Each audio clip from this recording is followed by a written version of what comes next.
Hi all, happy Easter. என்னோட Christian brothers and sisters ரொம்ப ஹாப்பியாக செலிப்ரேட் பண்ணுங்கள் இன்றைக்கி. மற்றவங்க எல்லாரும் please remember Jesus Christ today. Okay, so இன்றைக்கி ஒரு குட்டியாக ஒரு ஸ்டோரி சொல்ல போகிறேன். ஒரு ஹிஸ்ட்ரியில் ஒரு ஸ்டோரி செம்ம த்ரில்லிங்காக இருக்கும், அதை நீங்கள் கேளுங்க. ஸோ உங்கள் எல்லாருக்குமே தெரியும் ஈஸ்டர்னா என்னன்னு சொல்லிட்டு. ஜீசஸ் வந்து 3 நாள் இறந்து போகிறார். 3ஆவது நாள் வந்து உயிரோட திருப்பி he's going back to heaven, right? So that is Easter.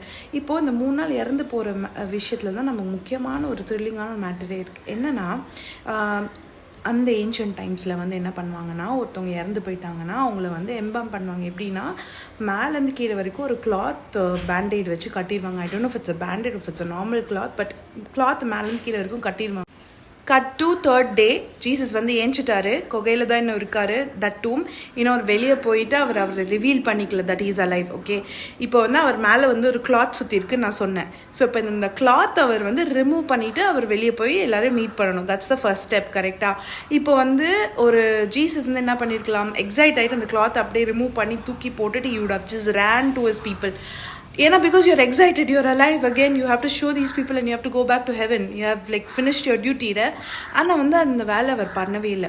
What he did is, he remove that cloth. அந்த கிளாத் இருக்குல்ல, அதை வந்து ரிமூவ் பண்ணிவிட்டு ஹி ஃபோல்டட் இட், மடித்து வச்சுட்டு வெளியே போயிருக்காரு. இப்போ நான் அதை ஃபஸ்ட் டைம் படிக்கும்போது நான் நினச்சேன்ப்பா, செம பொறுப்பாக இருக்காருப்பா ஜீசஸ், அப்படி தான் நம்ம யோசிச்சிருக்கலாம். But there is a deep meaning to it. Okay, so என்னன்னா, ஜூயிஷ் கஸ்டம் படி கஷ்டம் வருது. ஜூயிஷ் கஸ்டம் படி இப்போ வந்து ஒரு ஃபீஸ்ட்டுக்கு எதுக்காவது போகிறாங்கன்னா, தே கிவ் யூ நாப்கின்ஸ்னால and then you leader.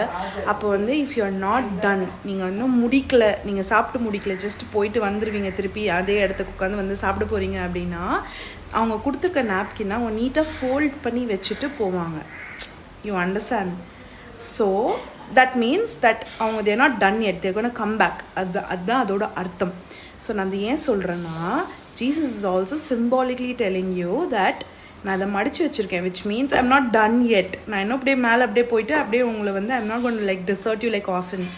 I'm like going to come back dude. அதை தான் அவர் சொல்ல வர்றாரு. Okay, so guys, he is coming back. He is not done yet. He is folded is napkin. Okay, so அவர் வராரு. அவர் கண்டிப்பாக வந்து உங்களை ஆர்ஃபனாக விட்டுற மாட்டார். Okay, so happy Easter to all of you. Have that hope. Everyone, not just Christians, but everyone can have that hope. Okay, he's coming back.